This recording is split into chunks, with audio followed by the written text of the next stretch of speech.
My name is Hannah. I am 31 years old. And until last year, I thought I had a perfect life. I live in a quiet town. It's a peaceful place where everyone knows each other. I work as a receptionist at a small dental clinic. My life is simple.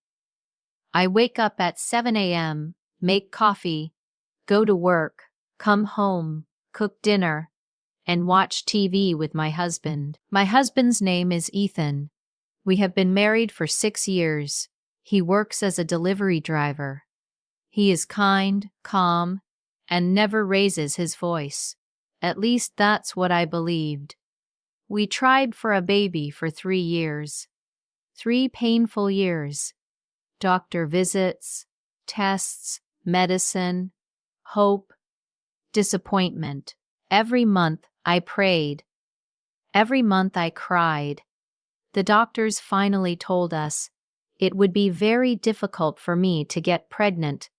It broke my heart, but Ethan held my hands and said, "It's okay. I have you. That's enough." I believed him. It was a Friday evening. I was home alone, folding laundry. Ethan had texted me earlier, "Running late tonight. Big delivery. Don't wait up." That was normal. Sometimes he worked late. Around 11:30 p.m., I heard a car door slam outside. I looked at the clock. That was very late. Then I heard something strange. A baby crying. I froze. Maybe it was coming from outside, but the crying got louder, closer.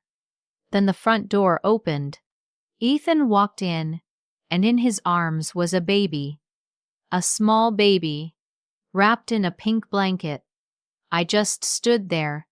My brain could not understand what I was seeing. "Ethan," I whispered. "Whose baby is that?" He looked nervous, sweating. His face was pale. "It's ours," he said. I felt like the floor disappeared under my feet. "Ours," I repeated slowly. "Ethan, I never gave birth." He swallowed hard. "I can explain." Ethan told me that months ago, he met a woman during one of his delivery routes. Her name was Lily.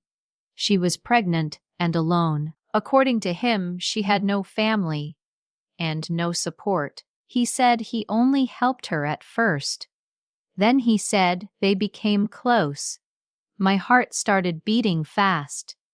"What do you mean close?" I asked. He looked down. "Wick. She had the baby last week. She didn't want her. She said she couldn't take care of her." I felt sick. "So you just took the baby?" He nodded. "She asked if I could give the baby a home. I thought maybe this is our chance. You always wanted a child." I couldn't believe what I was hearing. "You cheated on me." My voice broke. He didn't answer right away. "That's not important right now," he said quietly. "What matters is the baby needs us." Not important. My whole body was shaking. The baby started crying louder. Ethan tried to hand her to me. "Look at her, Hannah. She's innocent. She didn't do anything wrong." I stepped back. "This is not how adoption works, Ethan. You don't just bring home someone's baby, like a puppy." He looked desperate. I didn't know what else to do. Lily left. She disappeared this morning. She said she couldn't handle it. I felt anger, pain, and confusion, all at the same time. Part of me wanted to throw him out. Part of me looked at the baby and felt something else. The baby stopped crying and looked at me with big dark eyes. I don't know why, but I felt connected. We argued for hours. I cried. I screamed. I asked him 100 questions. Finally, at 3 a.m., the baby fell asleep in my arms. Ethan was sitting on the couch, silent. I looked at the tiny face resting against my chest. She was so small, so helpless. I whispered, "None of this is your fault." By morning, I made a decision. "We're going to the police," I said. "If this is real, we do it legally. If Lily truly gave her up, we follow the law." Ethan agreed quickly, too quickly. That should have been my first warning. After hours of questioning, the truth came out. There was no Lily, there was no struggling single mother. Ethan had been delivering packages to the hospital that week. He had seen newborn babies. He knew how much I wanted one, and something inside him broke. He thought if he brought a baby home, I would forgive anything. He believed I would be so happy to finally have a child that I wouldn't question it. He was wrong. Very wrong. The baby was safely returned to her real parents that same day. I saw the mother crying when they reunited.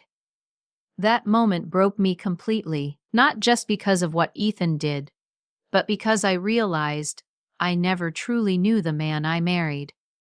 Ethan is in prison. I filed for divorce. For months, I felt ashamed, angry, betrayed. But I also went to therapy. I needed to understand how I missed the signs. Now I volunteer at a children's center. I help mothers who struggle. I hold babies who need comfort. And sometimes life surprises you in ways you never expect. 3 months ago, I began the legal process to adopt a little girl. The right way, the safe way. Because love should never be built on lies, and sometimes the person you trust the most is the one hiding the darkest secret. If you enjoy this story, please like, comment, and share. Don't forget to subscribe for more interesting stories.